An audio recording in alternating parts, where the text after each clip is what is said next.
അതെ, നമ്മുടെ കല്യാണരാമ സിനിമയിലെ സലീം കുമാർ തേങ്ങ ഉടയ്ക്കുന്ന ഒരു സീനല്ലേ പ്രാർത്ഥിച്ചിട്ട്, അതേപോലെ ഭഗവാനെ 100 ദിവസം ഓടണേ എന്നൊക്കെ പ്രാർത്ഥിച്ചുകൊണ്ട് നമ്മൾ ഇവിടെ സീരീസ് തുടങ്ങുവാണേ. ഓക്കെ, ഈ സീരീസ് തുടങ്ങുന്നതിന് മുന്നേ ഇതിലൊരു ഹിസ്റ്റോറിക്കൽ ആയിട്ടുള്ള ഒരു ബാക്ക്ഗ്രൗണ്ട് ഞാൻ തന്നാൽ മാത്രമേ നിങ്ങൾക്ക് ഒരു കണക്ഷൻ കിട്ടുള്ളൂ. ഇച്ചിരി ബോറിംഗ് ആണ്, എന്നാൽ ഞാൻ പെട്ടെന്ന് പറഞ്ഞു പോവാം. ഓക്കെ, അങ്ങനെ പണ്ട് ഇന്ത്യ ചൈന ഭാഗം മുഴുവൻ അടക്കി വാണിരുന്ന ഒരു രാജാവ് ഉണ്ടായിരുന്നു. അദ്ദേഹത്തിന് 2 ആൺമക്കളാണ്, ഷഹരിയാറും ഷാസമാനും. അങ്ങനെ 2 പേര്.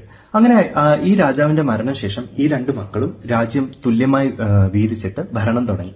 അങ്ങനെ ഒരു 20 വർഷത്തിന് ശേഷം ഷഹരിയാർക്ക് ഒരു ആഗ്രഹം, തന്റെ അനിയനെ ഒന്ന് കാണണം. ഉടനെ ആളെ അയച്ചു വിടുന്നു. ആ വാർത്ത കേട്ട ഉടനെ അനിയൻ കുറെ സമ്മാനങ്ങളും പരിവാരങ്ങളും ഒക്കെ ആയിട്ട് ജ്യേഷ്ഠനെ കാണാൻ വേണ്ടി യാത്ര പോവുകയാണ്. യാത്രാമധ്യയാണ് ആള് തിരിച്ചറിയുന്നത് ജ്യേഷ്ഠന് വേണ്ടി താൻ കരുതി വെച്ച ഏറ്റവും വിലമതിക്കുന്ന ആ ഒരു സമ്മാനം എടുക്കാൻ മറന്നുപോയി. ഉടനെ പരിവാരങ്ങളൊക്കെ അവിടെ നിർത്തിയിട്ട് ആള് തിരിച്ച് കൊട്ടാരത്തിലേക്ക് കയറി തന്റെ കിടപ്പറയിലേക്ക് കയറിയപ്പോഴേക്ക് കണ്ട രംഗം വളരെ ആളെ ഞെട്ടിക്കുന്നതായിരുന്നു. തന്റെ ഭാര്യയും ഒരു അടിമയും കാണാൻ പാടില്ലാത്ത ഒരു അവസരത്തിൽ കാണുകയും ദേഷ്യത്തിൽ ആള് ഉടനെ തന്നെ അവരെ 2 പേരും വെട്ടിക്കൊല്ലുകയും ചെയ്തു.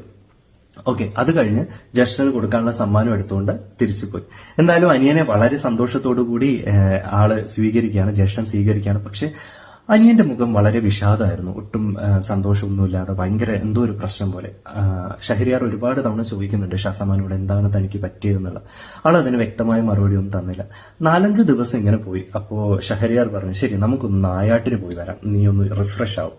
അപ്പൊ അതിനും ഷാസമാൻ സമ്മതിച്ചില്ല. എന്നിട്ട് സമ്മതിച്ചില്ല എന്ന് മാത്രമല്ല, ഈ ജ്യേഷ്ഠനെ നായാട്ടിലേക്ക് തള്ളിവിടുകയും ചെയ്തു. അങ്ങനെ അയാള് കൊട്ടാരത്തിന്റെ ഒരു കിളിവാതിന്റെ ഭാഗത്തേക്ക് ഇങ്ങനെ നോക്കി നിൽക്കുകയാണ്. അതിലൂടെ നോക്കിക്കഴിഞ്ഞാൽ ഉദ്യാനം നല്ല വൃത്തിയിൽ കാണാം. പെട്ടെന്ന് രാജ്ഞിയും കുറെ അടിമകളും അവിടെ വരികയാണ്, സ്ത്രീകളും പുരുഷന്മാരുമായിട്ടുള്ളത്.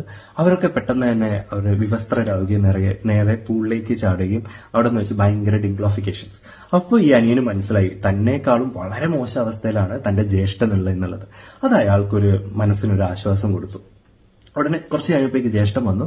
അപ്പൊ അനിയന്റെ മുഖത്ത് നോക്കും നല്ല പ്രസാദമായിട്ടുണ്ട്, സമാധാനമായിട്ടുണ്ട്, സന്തോഷത്തിലിരിക്കുന്നുണ്ട്. കാര്യം എന്ത് ചോദിച്ചിട്ടും ഇയാൾ കാര്യമൊന്നും പറഞ്ഞില്ല. പക്ഷെ താൻ എന്തുകൊണ്ട് വിഷമിച്ചിരുന്നു എന്നുള്ള ഷാസമാൻ പറഞ്ഞു. അത് കഴിഞ്ഞിട്ട് പിന്നെയും നിർബന്ധിച്ചപ്പോൾ ഈ കണ്ട കാര്യം അതേപടി ഷഹരിയാറിനോട് പറഞ്ഞു. പക്ഷെ ഷഹരിയാർ അത് വിശ്വസിക്കാൻ തയ്യാറായിരുന്നില്ല. ഷഹരിയാർ പറഞ്ഞു, ഞാനിത് നേരിട്ട് കണ്ടാലും വിശ്വസിക്കുള്ളൂ, എന്റെ ഭാര്യ അത്ര മോശക്കാരിയൊന്നുമല്ല എന്ന് പറഞ്ഞു. ശരി, അവർ ഇതേപോലെ പുറത്തു പോവാന്നൊക്കെ കള്ളം പറഞ്ഞിട്ട് ഇടയിൽ തിരിച്ചു വരികയും ഷഹരിയാർ ഇതേ കാഴ്ച കണ്ട് ഞെട്ടിധരിക്കുകയും ചെയ്തു. ആളെ അത് വല്ലാതെ വേദനിപ്പിച്ചു. ഉടനെ അവരൊരു തീരുമാനം എടുക്കുകയാണ്. ഈ രാജ്യമൊക്കെ ഉപേക്ഷിച്ചിട്ട് അവരൊരു യാത്ര പോവുകയാണ്. ഇതേപോലെ ദുഃഖം അനുഭവിക്കുന്ന 3ാമതൊരാളെ കാണുന്നത് വരെ അവർ ഈ യാത്ര തുടരുന്നു. അങ്ങനെ അവർ ഒരുപാട് ദിവസം യാത്ര ചെയ്ത് ഒരു കടൽക്കരയിൽ എത്തുകയും അവിടെ ഒരു വലിയൊരു മരത്തിന്റെ ചുവട്ടിൽ ഇങ്ങനെ വിശ്രമിക്കുകയും ചെയ്തു. പെട്ടെന്ന് തന്നെ അന്തരീക്ഷമൊക്കെ മാറി, കടലൊക്കെ ഇങ്ങനെ ഇളകി മറിയാൻ തുടങ്ങി. അവിടെ നിന്ന് ഒരു ഭീകര